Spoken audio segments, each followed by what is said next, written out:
খেলা চলছে বিশ্বজুড়ে। ফুটবল ক্রিকেট ছাড়াও খেলার রয়েছে এক দীর্ঘ ফর্দ। শুধু ফলাফল নয়, গত আজ আর আগামীর খেলাকে প্রেস বক্স থেকে আমরা দেখতে চাই ভিন্ন চোখে। আর সেই দেখাটাই দেখতে পাবেন এখন মাঠে। সঙ্গে আছি আমি শরীফ রওশন।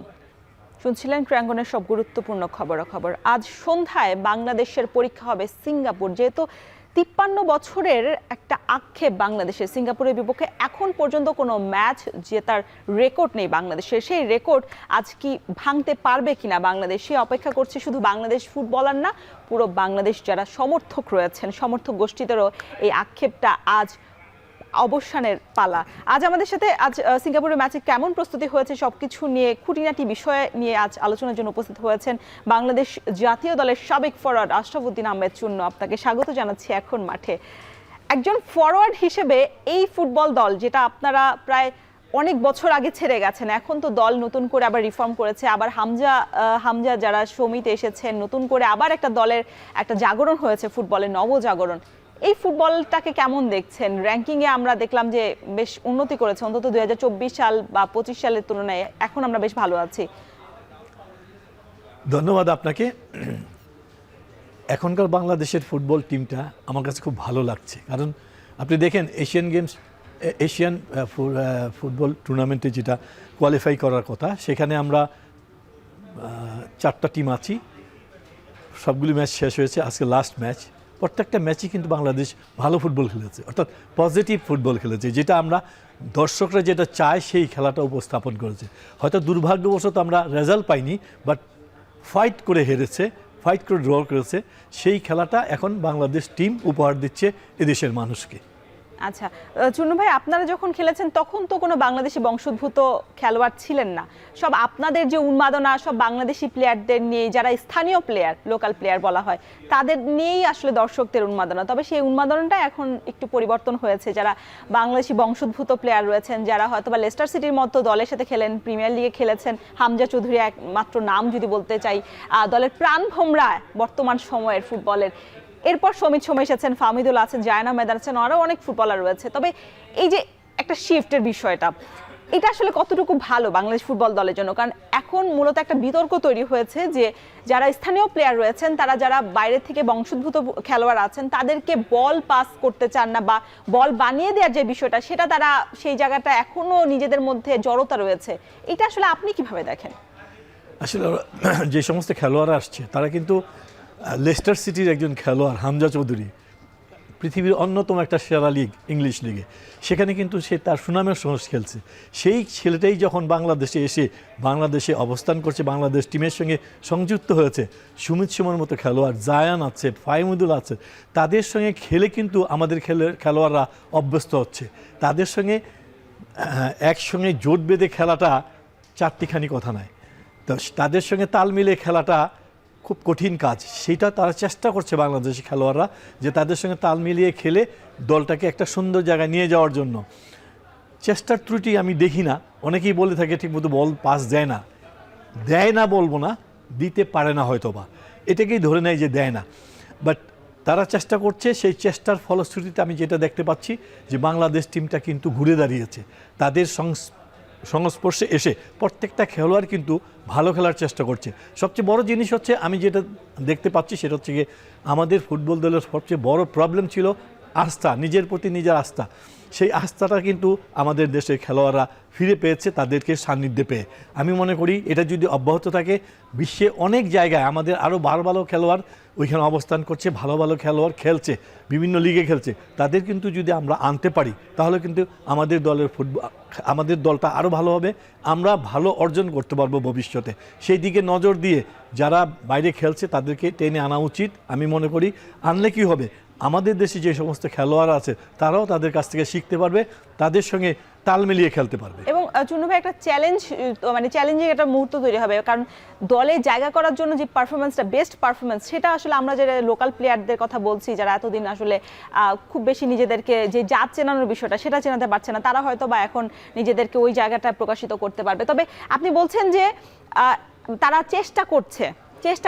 তবে আমরা গত ম্যাচে যদি একটু দেখি, ভিয়েতনামের বিপক্ষে আমরা দেখেছি শাকিলা টপু খেলেছেন যেই ডিফেন্স লাইনে তারা যখন ছিলেন, বা তারা সেন্টার ব্যাকে খেলেছেন, বা হামজা চৌধুরীকে আমরা দেখেছি সামনে থেকে গিয়ে দলের হয়ে, কারণ তিনি তো মিডফিল্ডে খেলে থাকেন স্বাভাবিকভাবে, আর তিনি ওই জায়গাতে গিয়ে একটু নিচে নেমে বলটা সেভ করার চেষ্টা করেছেন। অনেক পজিশনে দেখেছি যে বল যেখানে আসলে জামালকে পাস করার কথা, বা যদি হামজাকে পাস করতো তাহলে হয়তো, বা সমিতকে যদি একটু দেওয়া যেত, ওই জায়গায় গোল করার একটা সম্ভাবনা তৈরি হয়েছিল গত ম্যাচে। সেই জায়গাটা থেকে আপনার একটু মনে হয়েছে কিনা একটু পরিবর্তন হওয়া উচিত বাংলাদেশের ফুটবলারদের, যারা স্থানীয় লোকাল প্লেয়াররা রয়েছেন, মন মানসিকতায় অন্তত? এখানে যেটা আমি উপলব্ধি করছি, লাস্ট ম্যাচটা আমি দেখেছি, টিভিতে দেখেছি, আমরা ওদের কাছে হেরে গেছি। স্পট কিক থেকে যে পজিশন নিয়ে ডিফেন্ড করা উচিত ছিল সেটা আমরা পারিনি, যার জন্য ওভারহেডে আমরা বিট হয়েছি ওদের কাছে, যেখান থেকে আমরা গোল খেয়েছি। তো এইগুলিতে এগুলি সিলি মিস্টেক বলবো আমি, এই মিস্টেকগুলিকে উত্তরণ করতে হবে। ঠিক তেমনইভাবে আপনি যে বললেন ঠিকমতো পাস দিতে পারেনি, আসলে পাস দেওয়ার মতো জায়গায় ছিল না, অর্থাৎ সে চেষ্টা করেছে হয়তো পারেনি।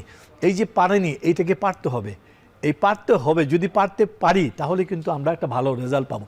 তবে একটা জিনিস আমি এখন বলে আসছি, সেটা হচ্ছে গিয়ে যে আমরা পজিটিভ ফুটবল খেলছি, নেগেটিভ ফুটবল খেলছি না, ড্রর জন্য যাচ্ছি না কিংবা হারার জন্য যাচ্ছি না। আমরা চাচ্ছি যে ওদের সঙ্গে পাল্লা দিয়ে, কারণ এশিয়া যে সমস্ত দলগুলো আমাদের সঙ্গে আছে তাদের থেকে আমরা কোনো অংশ কম না। এই মুহূর্তে আমি দাঁড়িয়ে বলবো যে কোনো অংশ কম না। আমরা যদি সঠিকভাবে সঠিক জায়গায় ঠিকমতো খেলোয়াড়দেরকে পজিশনে ওয়াইজ বল দিতে পারি, তাহলে যদি গোল বেরিয়ে আসবে এবং সেই ক্ষেত্রে আমরা জয়লাভও করতে পারবো।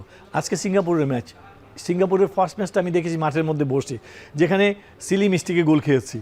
গোলকিপারের ফল ছিল, ডিফেন্সের ফল ছিল, সেই ফলগুলি যদি ওভারকাম করে আমরা যদি আজকে ঠিকমতো আমাদের খেলাটা উপস্থাপন করতে পারি, তাহলে অবশ্যই আজকে ম্যাচে আমরা জয়লাভ করব। চুনু ভাই, সেই জায়গাটাতে আসলে উপস্থাপনের বিষয়টা তো করবেন ফুটবলাররা, মাঠে বসে, মাঠে যারা থাকবেন, ডাগআউটে কোচ কি বলছেন বা এর আগে প্রস্তুতিতে কি পরিকল্পনা হচ্ছে, সব কিছুতেই তো আসলে এক্সিকিউট করার দায়িত্ব তাদের। তবে সেই জায়গাটাতে তারা এখন পর্যন্ত করতে পারছেন, আপনি বলছেন চেষ্টা করছে, এই চেষ্টাটা আসলে কবে শেষ হবে, বা কি করলে আসলে এটা শেষ হওয়া হবে বাংলাদেশের, সেই আক্ষেপটা মেটাবে, সেই উত্তর আমরা নেব। তবে এর আগে যেই প্রশ্নটা রেখে গিয়েছিলাম, যে আপনি বলছেন যে চেষ্টা চালাচ্ছে, বা যেই প্রসেসটা আসলে এখনো পুরোপুরিভাবে এক্সিকিউট যে করাটা কথা খেলোয়াড়দের, সেটা করতে পারছে না, হয়তো পাসের চেষ্টা চালাচ্ছে কিন্তু একদম একুরেট একটা পাস করতে পারছে না, বা কি কারণে ঘটছে সেটা আসলে অনেক বিতর্ক তৈরি হয়েছে, এর মধ্যে আলোচনা সমালোচনা রয়েছে, ক্যাবরেরার কৌশল নিয়েও রয়েছে। তবে এই চেষ্টাটা আসলে কবে শেষ হবে? কারণ আমরা দেখেছি যে এখন বাংলাদেশ, আপনিই বললেন যে এশিয়ার মধ্যে সবচেয়ে যদি ভালো একটা স্কোয়াড হয়, সেটা অন্যতম হচ্ছে বাংলাদেশের স্কোয়াড রয়েছে। তবে এখন আমরা সেইভাবে আমাদের যে প্রাপ্তির যে জায়গাটা বা ফলাফল রেজাল্ট, সেটা আনতে পারছি না। তাহলে আর কবে আমরা আনতে পারবো? হামজা সমিতরা থাকার পর আনতে পারছি না কেন? ওরা তো মাত্র আসলো, এই টুর্নামেন্টটা দিয়ে শুরু হয়েছে। তবে একটা জিনিস আমি সবসময় বলে আসছি, যে আমাদের দেশের ফুটবলটাকে ঠিক করতে হলে একটা পার্মানেন্ট কোচ দরকার। এই যে পার্ট টাইম কোচ, অর্থাৎ খেলার 10 দিন 11 দিন আগে 12 দিন আগে তার দেশ থেকে, স্পেন থেকে এসে দলটাকে সাজাবে, গুছাবে এবং মাঠে নামাবে, এইভাবে যদি হয়, কোনো সময় সম্ভব না বাংলাদেশের ফুটবল ঘুরে দাঁড়ানো। দীর্ঘমেয়াদী প্রশিক্ষণ থাকতে হবে, কোচকে এখানে থাকতে হবে, অবস্থান করতে হবে, লোকাল খেলোয়াড়দের খেলা দেখতে হবে, তাদেরকে ব্রিফ করতে হবে, তাদের সঙ্গে মিটিং করতে হবে, মনস্তাত্ত্বিকভাবে তাদেরকে তৈরি করতে হবে, তাহলেই সম্ভব আজকে যে প্রশ্নটা উঠেছে সেটাকে সমাধান দেওয়া। আচ্ছা, এই কোচ নিয়ে তো আরো অনেক কথা রয়েছে, তবে আমরা একটু দেখতে চাই বাংলাদেশের, যেহেতু আজ সিঙ্গাপুরের বিপক্ষে মাঠে নামবে, এর আগেও বাংলাদেশ সিঙ্গাপুরের বিপক্ষে ম্যাচ খেলেছে, তবে আসলে রেজাল্ট আসলে তাদের বাংলাদেশের পক্ষে আনতে পারেনি। আমরা একটু দেখতে চাই যে 1973 সাল থেকে বাংলাদেশ সিঙ্গাপুরের বিপক্ষে মাঠে নেমেছে, তাদের মারদেকা কাপ দিয়ে শুরু হয়েছে, সেখানে 1-1 গোলে ড্র করেছে। প্রীতি ম্যাচ খেলেছে 2015 সালে, সেখানে হার হয়েছে, 2-1 ব্যবধানে হেরেছে আমরা। এশিয়ান কাপ বাছাই, যেটা আমাদের ঘরের মাঠে হয়েছে জাতীয় স্টেডিয়ামে 2025 সালে, সেখানে আমরা একটা গোল করেছি, রাকিব হোসেন সেখানে গোল করেছেন, তবে আমরা 2-1 ব্যবধানে সেখানে হেরেছি। এই যে পরিসংখ্যানটা দেখছি, এটা আসলে আমাদের জন্য এখনো পরিবর্তনের সময় এসেছে কিনা এই স্কোয়াডটা নিয়ে? অন্তত না, অবশ্যই পরিবর্তনের সময় আসছে। কারণ হচ্ছে আমরা যারা ফুটবল খেলা দেখি কিংবা আমরা যারা খেলেছি, যারা সমর্থক আছে, সবাই কিন্তু বাংলাদেশের পারফরমেন্সটা চায় যে অন্তত এই সমস্ত টিমের সঙ্গে আমরা জিতি। এই সিঙ্গাপুর বলেন, মালয়েশিয়া বলেন, ইন্দোনেশিয়া বলেন, তাদের সঙ্গে একসময় আমরা কিন্তু পাল্লা দিয়ে খেলেছি। থাইল্যান্ডকে আমরা হারিয়েছি, অনেক অনেক অনেক আমাদের অর্জন আছে, সেই ক্ষেত্রে এতদিন পরে এসে এটা চাওয়াটা কিন্তু খুব একটা বেশি না। আমরা যেটা চাই সেটা হচ্ছে বাংলাদেশ এই অঞ্চলে অন্তত ভালো খেলুক এবং আমাদের সুনাম আমরা ধরে রেখে যেন ভবিষ্যতে এই সমস্ত টিমের সঙ্গে আমরা নির্দ্বিধায় জয়লাভ করতে পারি। সেই প্রত্যাশা মানুষ যেমন করছে, আমরাও কিন্তু করছি যে তাদেরকে আমরা হারাবো। তাই বলছি যে আজকের ম্যাচটা আমরা যদি হারাতে পারি তাহলে আমাদের কিন্তু একটা বড় অর্জন হবে আজকে। 53 বছর পর আমরা এই আক্ষেপটা আসলে অবসান ঘটানোর সুযোগ আছে। আমরা দেখেছি গতবার ভিয়েতনামের বিপক্ষে যেহেতু সিঙ্গাপুরের আগে একটা প্রস্তুতি ম্যাচ ছিল, 3-0 গোলে আমরা হেরেছি। তবে এবার আমরা একটু সম্ভাব্য একাদশটা দেখতে চাই যে এবার এই একাদশে বা মানে ক্যাবরেরার সাথে নিশ্চয়ই আমাদের পরিকল্পনা মিলবে না, তবে আমরা একটা নিজেদের মতো একটা একাদশ করার চেষ্টা করছি, দেখি আপনার সাথে মেলে কিনা। গোলরক্ষক মেহেদী হাসান শ্রাবণ, ডিফেন্ডার বিশ্বনাথ ঘোষ থাকবেন, তারিক কাজী থাকবেন, তার সাথে রহমত মিয়া এবং জয়ান আহমেদ থাকবেন। মিডফিল্ডে হামজা চৌধুরী, সমিত সোম, সোহেল রানা এবং শেখ মোরসালিন, যেহেতু তিনি ফরওয়ার্ডের কাজটাও তিনি করেন উপরে গিয়ে। ফরওয়ার্ড যদি বলি ফয়সাল আহমেদ ফাহিম এবং ফাহমিদুল ইসলাম। এই কম্বিনেশনে আপনার কোনো দ্বিমত রয়েছে কিনা? আমরা 4-4-2 ডায়মন্ড শেপের একটা ফরমেশন তৈরি করার চেষ্টা করেছি। না, এটা তো কোনো দ্বিমত থাকার কথা নয়। যে সমস্ত খেলোয়াড়রা এখানে আছে তারা প্রুভড, তারা ইতিমধ্যে ন্যাশনাল টিমে রিপ্রেজেন্ট করেছে। এখানে সবাই মোটামুটিভাবে আমি বলবো ন্যাশনাল টিমের যোগ্য খেলোয়াড়। তাদেরকে যেভাবে সাজিয়েছে সত্যি ঠিকই আছে। আপনি একটা নাম মানে মিস করছেন কিনা, আমাদের একদম একদম জেনুইন একজন ফরওয়ার্ড ছিলেন সুমন মিয়া, তাকে আমরা কিন্তু এখানে নামাইনি। এই যে আমাদের ফরওয়ার্ড, কারণ আপনার থেকে যদি একটু বলতে চাই যে আপনি বাংলাদেশের সেরা ফরওয়ার্ড, এখন পর্যন্ত 17টা গোলের রেকর্ড আপনার নামের পাশে রয়েছে। এই রেকর্ড এখন পর্যন্ত বাংলাদেশে কোনো ফুটবলার ভাঙতে পারেনি।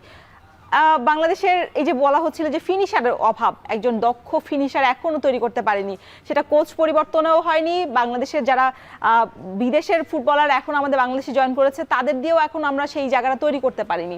এখনো সেই আক্ষেপটা কি এখন আপনার কাজ করে কিনা? আক্ষেপ তো অবশ্যই আছে। আমাদের রিয়েল স্ট্রাইকার নাম্বার 9 যেটাকে আমরা বলি, সেটা অভাব আমি দেখতে পাচ্ছি এখানে। আজকে রাকিব নেই, রাকিব ইনজুর্ড বোধহয়। রাকিব থাকলে অ্যাটাকিং থ্রেটটা আরও ভালো হয়। তো সেই ক্ষেত্রে রাকিবের অনুপস্থিতি এবং আমার যে অরিজিন নাম্বার 9 এখনও আমি অনুপস্থিত দেখতে পাচ্ছি। সেক্ষেত্রে আমাদের বহির্বিশ্বে যে সমস্ত খেলোয়াড় আছে তার মধ্যে থেকে যদি কোনো একটা নাম্বার 9 আমরা নিয়ে আসতে পারি তাহলে আমাদের দলের জন্য বেটার হবে। শেখ মোরসালিন কিন্তু অনেক সময় বেশ অ্যাটাকিং ফুটবল খেলে থাকেন এবং কর্নার কিক থেকে জামালের কথা যদি বলি, আমরা কিন্তু প্রথম একাদশে জামালের নামটা রাখিনি আমরা, এটা নিয়ে আমরা বিস্তর আলোচনা করব আসলে। তবে শেখ মোরসালিন বিষয়টা বা এখান থেকে আসলে ফরওয়ার্ড খোঁজার যে বিষয়টা, সেটা কি মানে আমরা এখনো অনেক পিছিয়ে রয়েছে কিনা? কারণ আমাদের অনেক ম্যাচ হয়েছে, অনেক হাড্ডাহাড্ডি লড়াই হয়েছে, তবে আমরা যেটা বললাম যে ফিনিশার অভাবে আমাদের প্রাপ্তিটা এখন আমাদের ধরাছোঁয়ার বাইরে কিনা। না, আসলে এখনকার বিশ্ব ফুটবলে আপনারা দেখবেন attack and come back to defend, এটা কিন্তু মানে সরাসরি প্রত্যেকটা খেলোয়াড় ইনভলভ থাকে। এখানে যেভাবে টিমটা সাজিয়েছেন সেখানে মুরসালিনের অ্যাটাকে আসতে পারে, সমিত সোম আসবে, সোহেল রানা আসবে, হামজা চৌধুরী আসবে, আবার ডিফেন্ডিংও তারা করবে। সেই ক্ষেত্রে আমি মনে করি প্রত্যেকেরই দায়িত্ব থাকবে যে যেমন গোল করার দায়িত্ব থাকবে ঠিক তেমনইভাবে আমার ডিফেন্সকে সহযোগিতা করার দায়িত্ব থাকবে। সেক্ষেত্রে আমরা যেভাবে দেখতে পাচ্ছি আজকে টিমটা সাজিয়েছেন আপনারা, সেই ক্ষেত্রে আমি মনে করি যে এখানে স্কোর করার কোনো সমস্যা হওয়ার কথা না। এই একাদশ নিয়ে স্কোর কেমন হতে পারে, কি মনে হয়? না, ভালো করবে। এই যেটা সাজিয়েছেন এটা টিম ভালো খেলবে আজকে, আমি বিশ্বাস করি। কারণ এতদিন যাবত তারা খেলছে, গত 6 মাস যাবত তারা একসঙ্গে খেলছে, প্রত্যেকটা ন্যাশনাল টিমের ম্যাচগুলি খেলেছে 2-1 বাদে। তো এখানে যারা আজকে টিমের মধ্যে খেলবে, আমি মনে করি তারা যদি তাদের 100% দেশকে জন্য উজাড় করে দেয় তাহলে আজকের ম্যাচটা জয় করা সম্ভব। চুন্নু ভাই, আমরা বলছিলাম যে ফরওয়ার্ড সমস্যা বাংলাদেশে দীর্ঘদিনের সমস্যা রয়েছে, তবে আমরা বিশেষ করে গত ম্যাচে আমরা দেখেছি যে যাদেরকে নামানো হয়েছিল ডিফেন্সের জন্য, তারা নিজেদের মধ্যে যে অগোছল ভাব বা মানে কি বলা যায় আসলে পূর্ণ মনোযোগ নিয়ে যে ফুটবল খেলার যে একটা মানে তাদের যে একটা ফোকাস থাকার কথা, সেটা কি আসলে মিসিং ছিল কিনা? আমরা দেখেছি যে শাকিল আহাদ তপু ছিলেন, তারপরে তারিক কাজী ছিলেন, তাদের মধ্যে যে একটা মানে বন্ডিং এর অভাব, ওইটা কি আপনার মনে হচ্ছে? আসলে আমি খেলাটা অবজার্ভ করেছি, যেটা আমার কাছে মনে হচ্ছে সেটা হচ্ছে কি ভিয়েতনামের সঙ্গে আমাদের পার্থক্যটা অনেক। ভিয়েতনাম কিন্তু আসিয়ান গ্রুপের কিন্তু অন্যতম একটা সেরা দল, আমরা তো অবজার্ভ করি। তো সেই দলটার সঙ্গে পাল্লা দিয়ে খেলা আমাদের দলের খেলোয়াড়দের সেই সামর্থ্যটা একটু কম ছিল। সেই সামর্থ্য কম থাকায় তারা বারবার বিট হয়েছে। আপনি দেখেন এরিয়াল বলে তারা কন্ট্যাক্ট করতে পারেনি। তো সেটা থাকবেই, কারণ আমার সঙ্গে যদি একটা ডিফারেন্স কেউ থাকে সেই ক্ষেত্রে এটাকে আমাকে মেনে নিতে হবে। সেই মেনে নেওয়ার পরেও আমাকে আমার 100% দিয়ে যদি সেটা কভার করতে পারি তাহলে আমাদের সাকসেস আসবে, আর নয়তো সম্ভব না। সিঙ্গাপুরের বিপক্ষে তো সিঙ্গাপুর আমাদের এই যে এশিয়ান কাপ যে কোয়ালিফাইং বাছাই পর্বের যে গ্রুপে সেটা সেরা হচ্ছে সিঙ্গাপুর, সেক্ষেত্রে ওই জায়গাটাতে আমাদের এখন মানে হাড্ডাহাড্ডি লড়াই হবে নাকি একেবারে আমরা এক পেশে লড়াই দেখতে পারবো এবার? আমরা ফার্স্ট ম্যাচ সিঙ্গাপুরের সঙ্গে ঢাকায় দেখেছি, অসম্ভব ভালো খেলেছে, হাড্ডাহাড্ডি লড়াই হয়েছে, 2-1 গোলে হেরেছি, জেতা ম্যাচটা হেরেছি। তো আমি মনে করি সেই খেলাটা যদি আমরা ধরে রাখতে পারি আজকে, তো সিঙ্গাপুর কিন্তু ইজি সেল হবে না, অর্থাৎ তারা আমাদেরকে 2-3-4 গোলে হারাবে এমন কোনো কথা নেই। যদি আমরা আমাদের খেলাটা যদি আমরা মাঠে রাখতে পারি, আমাদের খেলা দিয়ে যদি তার প্রতিপক্ষকে ঘায়েল করতে চাই তাহলে আমাকে গোল করতে হবে। সেই সুযোগটা আমার আসবে, আমি মনে করি সেই সুযোগটা যদি কাজে লাগাই আজকে সিঙ্গাপুর আমাদের কাছে কোনো ফ্যাক্ট বলে মনে হবে না। আচ্ছা, সেক্ষেত্রে আপনি বলছিলেন যে ক্যাবরেরার পরিকল্পনায় কিছু পরিবর্তন আসলে দরকার। আপনার কি মনে হয় ক্যাবরেরার কোন জায়গাটাতে এখনই পরিবর্তন দরকার, যেহেতু ক্যাবরেরা আসলে নিজের চাকরি বাঁচানোর যেই সুযোগটা এটাই শেষ, যদি বাফুফে আসলে মানে তার সাথে সম্মতি প্রকাশ না করে, সেক্ষেত্রে আসলে কি মনে হয় ক্যাবরেরা কোন জায়গাতে আসলে বাংলাদেশ দলে এই সিঙ্গাপুর ম্যাচের আগে কৌশল পরিবর্তন করা প্রয়োজন, যেটা আমরা যদি এই ম্যাচে 3 পয়েন্ট পাই তাহলে 8 পয়েন্ট নিয়ে আমরা কিন্তু শেষ করতে পারবো এশিয়ান কাপ বাছাই পর্ব। ক্যাবরেরা আমি যেটা মনে করি, ক্যাবরেরা আমাদের দেশে আসছে প্রায় 2-3 বছর হয়ে গেল গিয়ে, অনেক দিন হয়েছে, অনেক সময় সুযোগ পেয়েছে। সে স্প্যানিশ ফুটবলটাকে আমাদেরকে অ্যাডাপ্ট করতে চেয়েছে। তবে তাকে আমি একটাই ধন্যবাদ জানাবো এবং তাকে আমি অভিনন্দন দিব এই কারণে যে সে কিন্তু বাংলাদেশের ফুটবলটাকে একটু চেঞ্জ করে দিয়েছে। যেমন ধরেন মাঠের মধ্যে নামার পরে আমরা আগে গোল হজম করব না এরকম চিন্তায় থাকতাম, এখন কিন্তু সেটা করছি না। আমরা হেড টু হেড ফুটবল খেলছি, অর্থাৎ পাসিং ফুটবল যেমন খেলছি, চেজিং ফুটবলও খেলছি। উইদাউট বল রানিংটা সে তৈরি করে দিয়েছে ফুটবলারদেরকে। এই যে মানসিকভাবে খেলোয়াড়দেরকে প্রস্তুত করেছে, এটা কিন্তু ক্যাবরাই করেছে, আমি অন্য কাউকে দেখিনি এই পর্যন্ত। যার জন্য আজকে আমরা অনেক ভালো খেলছি এবং বিভিন্ন দলের সঙ্গে যে এশিয়ান কাপে কোয়ালিফাইং যে সমস্ত দলের সঙ্গে খেলছি, প্রত্যেকটা ম্যাচ কিন্তু আমরা চোখে চোখ রেখে ফুটবল খেলেছি, ছাড় দেওয়া ফুটবল খেলিনি।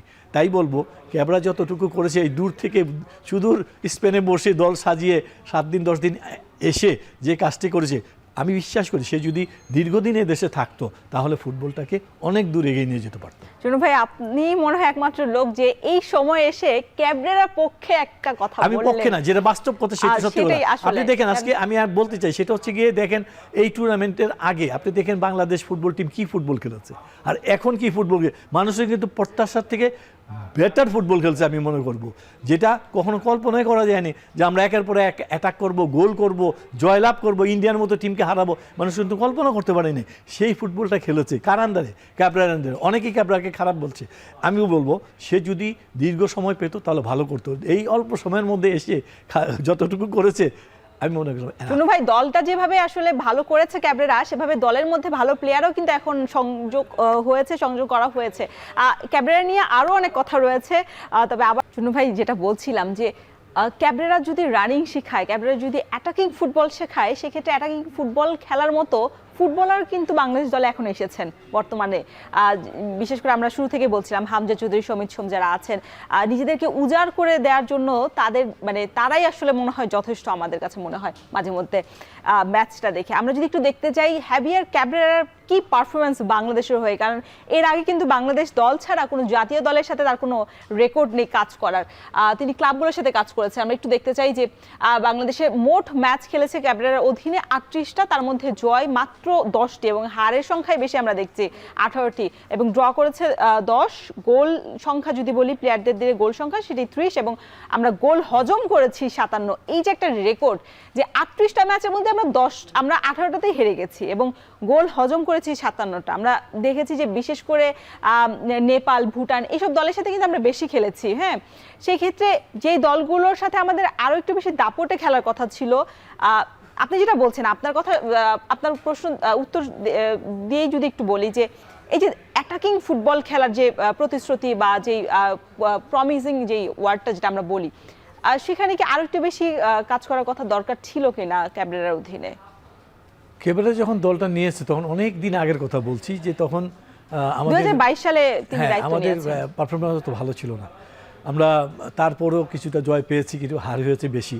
তো এই যে গত এশিয়ান কাপের আগে আমরা সুমিত সোম, হামজা চৌধুরী, জায়ান, ফাহমিদুলকে পেয়েছি, এইটা পাওয়াতে দলের যে শক্তি এখানে যোগ হয়েছে, আমাদের দেশীয় খেলোয়াড়দের মনস্তাত্ত্বিকভাবে যারা এগিয়ে আসছে এবং তারা তাদের আস্থার জায়গায় ফিরে পেয়েছে, সেখানে ক্যাবরাও কিন্তু সেইটাকে কাজে লাগাতে পেরেছে। এখানে তারা এসছে যেমন, ঠিক তেমনই ক্যাবরা তাদেরকে কাজে লাগিয়ে কিছু জয় বের করে নিয়ে আসছে, ড্র বের করে নিয়ে আসছে।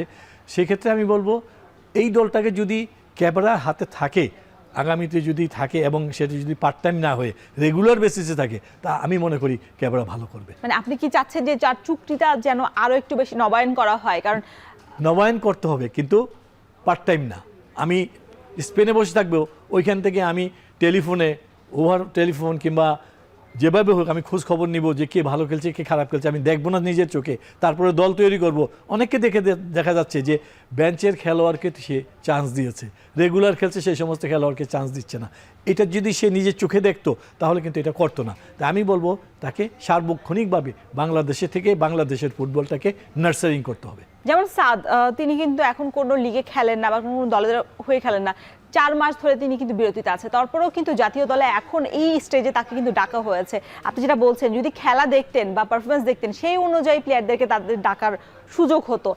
যেহেতু ক্যাবরেরা, তিনি এটা নিয়েও আসলে দল বাংলাদেশ ছাড়ার আগে এটা নিয়েও বিতর্ক হয়েছিল যে অ্যাসিস্ট্যান্ট কোচ যিনি আছেন তিনি আসলে ক্যাবরেরাকে এই পরিকল্পনাটা দিয়েছেন বা দল সাজানোর জন্য সহযোগিতা করেছেন।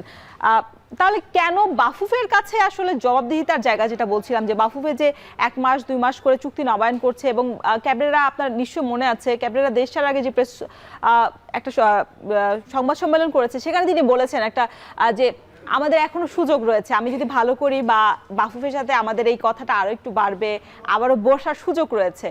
এই ম্যাচটা তো বাংলাদেশের ফুটবলের দলগত পারফরমেন্সের উপর ছাপিয়েও এখন ক্যাবরেরার যে ব্যক্তিগত পারফরমেন্স, সেটার দিকেও বাংলাদেশ তাকিয়ে রয়েছে। অবশ্যই তাকিয়ে আছে, কারণ হচ্ছে আপনি দেখেন, আমি যতটুকু জানি সোশ্যাল মিডিয়া বিভিন্ন জায়গায় বিভিন্নভাবে প্রশ্ন উঠেছে যে ক্যাবরেরাকে এখান থেকে সরানো হোক, কারণ তারা চাচ্ছে একটা পার্মানেন্ট কোচ, ভালো মানের কোচ। ক্যাবরেরার আন্ডারে যতটুকু দেখেছি, আপনি যে দেখালেন সেখানে হারের অংশটাই বেশি। তো মানুষ কী চায়? জিততে চায়, দিন শেষে ভালো খেলা দেখতে চায়। তো তখন ক্যাবরেরার কিন্তু সেই জায়গায় নেই, তাই মানুষজন চাচ্ছে যে ক্যাবরেরাকে সরিয়ে নতুন একটা ভালো কোচ আনুক। আমিও তাদের সঙ্গে একমত, বাট কথা যে ভালো কোচ আনুক, কিন্তু এই পার্ট টাইম যেন না হয়, সেই জন্য পার্মানেন্টলি আসে, আমাদের দেশের ফুটবলটাকে যেন সে দেখতে পায়, দেখে এখান থেকে ভালো ভালো মানের খেলোয়াড়কে বের করে নিয়ে এসে ন্যাশনাল টিমে তাদেরকে রিপ্রেজেন্ট করার সুযোগ করে দেয়। আচ্ছা, এবার যদি একটু ক্যাপ্টেন্সি নিয়ে কথা বলি, আমরা বাংলাদেশ দলের যারা ক্যাপ্টেন রয়েছেন বা এখন পর্যন্ত আপনিও তো একজনের অধীনে খেলেছেন, সেক্ষেত্রে জামাল ভুঁইয়ার যে বিষয়টা, অনেক দর্শকরা আসলে আক্ষেপ করে কেন জামাল প্রেস কনফারেন্সে আসেন অধিনায়কত্বের ব্যাচ নিয়ে, কিন্তু আসলে তাকে মাঠের যে একাদশের যে ব্যান্ড তাকে দেয়া হয় না। সেক্ষেত্রে মানে জামাল ভুঁইয়া এখনও পারফরমেন্স করেন, কিন্তু শেষ দিকে তাকে নামানো হয়। সেক্ষেত্রে এখনই কি সময় কিনা যে জামালকে ছেড়ে অন্যকে আসলে একেবারে পার্মানেন্টলি তাকে অধিনায়কত্ব করে দেওয়ার একটা নাম কি আপনার মাথায় রয়েছে কিনা? অবশ্যই এখন সময় আসছে। Jamal Bhuiyan once upon a time he was a good player, কোনো ডাউট নেই। দেশের জন্য, দলের জন্য খুব প্রয়োজন ছিল। বয়সের সঙ্গে সঙ্গে সব কিছু আস্তে আস্তে হারিয়ে যায়, তাই আস্তে আস্তে হারিয়ে যাচ্ছে জামাল। সেক্ষেত্রে জামালকে আমি ক্যাপ্টেনশিপ দিয়ে দায়িত্ব দিয়ে কি বুঝাতে চাচ্ছি দেশকে, একটা ক্যাপ্টেন মাঠের মধ্যে তরতাজা অবস্থায় থাকবে এবং মাঠের মধ্যে তার অনেক ইনস্ট্রাকশন থাকে, সে খেলোয়াড়দের মধ্যে বিতরণ করবে। সেই ক্ষেত্রে জামাল ভুঁইয়া গত কয়েকটা ম্যাচ মাঠে দেখছি না, বাট আর্মটা বাদ বেঁধে আছে। এখন সময় আসছে, আমি মনে করি হামজা চৌধুরীর মতো একজন খেলোয়াড়কে ক্যাপ্টেনশিপ দেওয়া উচিত, লিডারশিপ দেওয়া উচিত। সে মাঠের মধ্যে যেভাবে পারফরমেন্স করছে, প্রত্যেকটা খেলোয়াড়কে গাইডলাইন দিয়ে সে তাদের বেস্টটা বের করে নিয়ে আসবে। তো এখন সময় আসছে ক্যাপ্টেনশিপটা চেঞ্জ করা। জুনু ভাই, আমরা দেখেছি গত ম্যাচেও কিন্তু সিনিয়র সোহেল রানাকে তারা ক্যাপ্টেন্সি দিয়েছে। সেক্ষেত্রে আসলে স্থানীয় প্লেয়ার ভার্সেস যদি বাংলাদেশি বংশোদ্ভূত প্লেয়ারদের, এটা একটা কম্পিটিশন তো চলে আসে। আর সেক্ষেত্রে যদি স্থানীয় প্লেয়ারদের আমরা স্থানীয় প্লেয়ারদের কথা যদি বলি, সেক্ষেত্রে জামালের যদি একটা রেকর্ডটা দেখতে চাই, যে জামাল এখন পর্যন্ত অধিনায়কত্বের এতে কিভাবে ক্যাবিনেটের অধীনে কি ম্যাচ করেছে, বিশেষ করে সবশেষ 5 ম্যাচে যদি আমরা একটু চোখ রাখতে চাই, সেক্ষেত্রে আমরা যদি 2026 সাল থেকে গত ম্যাচে ভিয়েতনামে তিনি মাত্র 13 মিনিট খেলার সুযোগ পেয়েছেন এবং 13 মিনিটে নামার পরবর্তীতে তিনি কিন্তু একটা সুযোগ তৈরি করেছিলেন গোল করার। তারপর এশিয়ান কাপ বাছাই পর্বে যদি ভারতের কথা বলি, প্রতিপক্ষ তিনি ডাগআউটে বসেছিলেন, সুযোগ পাননি খেলার। প্রীতি ম্যাচে যদি বলি, নেপালের প্রতিপক্ষ ছিল, একটি অ্যাসিস্ট তিনি কিন্তু করেছেন এবং 90 মিনিট খেলার সুযোগ পেয়েছে 2025 সালে। 2025 সালে যদি আরেকটু বলি, এশিয়ান কাপ বাছাই পর্ব হংকং 25 মিনিট এবং অ্যাওয়ে এবং হোম ম্যাচে যেটা দুটাতেই তিনি 25 এবং 33 মিনিট খেলেছে। এই যে সবশেষ 5 ম্যাচে জামালের, বাংলাদেশ হয়ে জামালের ম্যাচ খেলার যে সময়সীমা আমরা দেখেছি যে 2022, 23, 24 পর্যন্ত কিন্তু তিনি পূর্ণ 90 মিনিটই খেলার সুযোগ পেতেন। তবে তার বয়স বাড়ার সঙ্গে সঙ্গে এখন 90 মিনিট থেকে সেটা চলে এসেছে আধা ঘন্টা থেকে আবার 15 মিনিট 13 মিনিট চলে এসেছে আমরা দেখতে পাচ্ছি। বয়সের ভারে জামাল নিজেকে মেনটেন করতে পারছে না, নাকি কোচ তাকে সুযোগ দিচ্ছে না? এই প্রশ্নের উত্তর আপনার থেকে নেব। খেলার যে ম্যাচ টাইম সেটা হারিয়ে ফেলে, সেটা কি আসলে কোচের কৌশলে নাকি নিজেদের ফিটনেসের কারণে তারা ধরে রাখতে পারে না? আমরা দেখেছি যে জামালকে অন্তত হেভিয়ার ক্যাবিনেটের সময় শুরুর দিকে কয়েকটা ম্যাচ দেখার সুযোগে যখন দেখেছি, তখন তিনি 90 মিনিট খেলানোর চেষ্টা করেছেন। তবে আসলে ফিটনেসের কারণে তিনি যে হাঁপিয়ে যাওয়ার যে বিষয়টা, পুরো মাঠ জুড়ে যে দাপট দেখানো, সেটা হয়নি, যে কারণে ম্যাচ টাইমটা কমে আসছে। আমাদের দেশে ফিটনেসের যারা প্লেয়াররা আছেন তাদের ফিটনেসের কি সমস্যা কিনা? কারণ আমরা দেখছি এখনো ক্রিশ্চিয়ানো রোনালদো এই বয়সে একের পর এক রেকর্ড গড়ছেন। ক্রিশ্চিয়ানো রোনালদো একটা আন্তর্জাতিক মানের খেলোয়াড়, সে কিন্তু বিশ্বের অন্যতম সেরা খেলোয়াড়। তার সঙ্গে আমাদের দেশে খেলোয়াড়দের তুলনা হয় না, বাট সে অনেক উঁচু মানের প্র্যাকটিস করেছে এবং নিজেকে ধরে রেখেছে। নিজেকে ধরে রাখার জন্য অনেক কিছু বিসর্জন দিয়েছে সে। ঠিক তেমনইভাবে আমাদের দেশেও খেলোয়াড়রাও চেষ্টা করে, হয়তো পারে না শারীরিক সামর্থ্যের জন্য। যেমন ধরেন জামাল ভুঁইয়ার বয়স এখন হয়েছে, আস্তে আস্তে তার ভাটার দিকে যাচ্ছে, যার জন্য সে কিন্তু স্পিড হারিয়েছে, স্ট্রেংথ হারাচ্ছে। তো সেক্ষেত্রে সে আস্তে আস্তে দূরে সরে যাচ্ছে। তো আমি যদি তুলনা করি জামাল ভুঁইয়া প্লাস ইয়ের সঙ্গে, মেসি কিংবা রোনালদোর সঙ্গে, সেটা কিন্তু জাস্টিফাইড হবে না। সেই জন্য আজকে জামাল ভুঁইয়ার যে অবস্থানটা দাঁড়িয়েছে, আমি অনেক দিন যাবত দেখছি, অনেক বছর যাবত কিন্তু বাংলাদেশে অবস্থান করছে জামাল ভুঁইয়া। প্রথম দিকে কিন্তু সে ভালো খেলেছে, যার জন্য সে ক্যাপ্টেনশিপ পেয়েছে, ন্যাশনাল টিমে অনেক কিছু সে অর্জন করেছে, ন্যাশনালকে দিয়েছে। তো এখন সময় আসছে, আস্তে আস্তে সে সরে যাবে গিয়ে। তো সেই জন্য আমি বলবো যে দল থেকে যেহেতু চলে যাচ্ছে, নতুন একজন ক্যাপ্টেনকে দায়িত্ব দিয়ে তার আন্ডারে দলকে দেওয়া উচিত। আচ্ছা, দলের জন্য ক্যাপ্টেন্সি তো অনেক বড় একটা বিষয়, যেহেতু মাঠে দেখা যায় যে অনেক সময় কৌশল পরিবর্তন করতে হয় বা ইমিডিয়েট ডিসিশন নিতে হয় ম্যাচের মধ্যেই। সেক্ষেত্রে সেখানে যদি অধিনায়ক থাকেন, সেই জায়গাটা আরও বেশি মানে ভালো হয়। সেক্ষেত্রে সিনিয়র সোহেল রানা আছেন বা তপু বর্মন যখন আগে ম্যাচে অধিনায়কত্ব করতেন, ওই জায়গাটাতে কি আসলে মিসিং মনে হয় কিনা? কারণ আপনি যেহেতু হামজা চৌধুরীর নাম বলছেন, লোকাল যারা প্লেয়ার আছেন তাহলে তাদের নাম কেন নয়? হ্যাঁ, দেওয়া যেতে পারে। এই যার নাম সোহেল রানা বলছেন, তপু বর্মন বলছেন, এরা কিন্তু দীর্ঘদিন যাবত টিমে খেলে আসছে। এখন তাদের যদি নতুন করে যদি ক্যাপ্টেনশিপ দায়িত্ব দেওয়া হয়, অসুবিধা হওয়ার কথা না। কারণ একজন খেলোয়াড়কে দায়িত্ব দিতে হবে যে মাঠে লিডারশিপ নিতে পারবে। অনেক কিছু মাঠের মধ্যে হয় যেগুলির মধ্যে ক্যাপ্টেনের কিছু দায়িত্ব পড়ে। যেমন একটা ফ্রি কিক মারবে, কে মারবে? একটা পেনাল্টি আছে, কে মারবে? একটা ম্যাচ চলছে, এখানে একটা ক্যাপ্টেন দায়িত্ব নিয়ে একজন খেলোয়াড়কে বলবে তুমি অমুক জায়গায় গিয়ে পজিশনটা নাও। তো এগুলি মাঠের মধ্যে কিন্তু হয়। সেক্ষেত্রে একটা ক্যাপ্টেন যদি মাঠের বাইরে বসে থাকে, এগুলিতে আমাদের থাকে, মানে আমরা এটার পাই না, ফসলটা আমরা পাই না। তো সেই ক্ষেত্রে আমি বলবো যে যারা রানিং প্লেয়ার আছে, সেখান থেকে একজন ভালো মানের খেলোয়াড়কে ক্যাপ্টেনশিপ দেওয়া উচিত। প্রেস কনফারেন্সের জন্য একজন ক্যাপ্টেন নিয়ে আসা হয়, আবার মাঠের মধ্যে দলকে চালানোর জন্য আরেকজনকে ক্যাপ্টেন্সি দেওয়া হয়। এটা আসলে একাভাবে কোচেরই সিদ্ধান্ত হয় কিনা? কারণ বাফুফেও দেখেছে অনেক সময় কোচের সাথে আসলে পরামর্শ করে থাকে। সেক্ষেত্রে আসলে কার দিকে এই তীরটা যদি ছুটতে চাই, কার দিকে যাবে কি মনে হচ্ছে? আসলে টিম ম্যানেজমেন্ট একটা কমিটি আছে বাংলাদেশ ফুটবল ফেডারেশনের, আর এখানে আছে কোচ। তবে আমি যেটা মনে করি কোচের উপরে হস্তক্ষেপ এখন আর হয় না আগের মতো। আগে কিন্তু কোচের উপরে অনেক হস্তক্ষেপ হতো, কোচকে বলা হতো যে অমুক খেলোয়াড়কে খেলাও, অমুককে ক্যাপ্টেন করো, অমুক খেলো। আগে কিন্তু এই সমস্ত বলা হতো, আমাদের সময় আমরা দেখেছি। এখন কিন্তু সেই জিনিসটা আর হয় না। কোচের উপরে সিদ্ধান্ত, কোচের উপরে দায়িত্ব, কোচ যেটা ভালো মনে করবে সেটাই করবে। এখানে আমি মনে করি এই সিদ্ধান্তে দলকে কি প্রভাবিত করছে কিনা, দল প্রভাবিত হচ্ছে কিনা? কোচের এই সিদ্ধান্ত দলকে প্রভাবিত করছে কিনা জানি না, সেটা আমি মনে করি যে একটা নিয়মিত খেলোয়াড়কে ক্যাপ্টেনশিপ যদি দেওয়া হয় সেক্ষেত্রে দলের প্রতি যে খেলোয়াড়দের আস্থাটা আরও একটু বাড়ে। চুনু ভাই, এত সুন্দর আলোচনার জন্য অনেক ধন্যবাদ। এবং আজ যেহেতু সন্ধ্যায় বাংলাদেশ সিঙ্গাপুর ম্যাচ আছে, নিশ্চয়ই আসলে আমরা আশা করতেই পারি এবার বাংলাদেশ অন্তত সেই 53 বছরে যে খরা জয়ের আক্ষেপ সেটা নিশ্চয়ই কাটাতে পারবে। ধন্যবাদ চুনু ভাই। দর্শক দেখছিলেন এখন মাঠে, এতক্ষণ সঙ্গে থাকার জন্য সবাইকে ধন্যবাদ।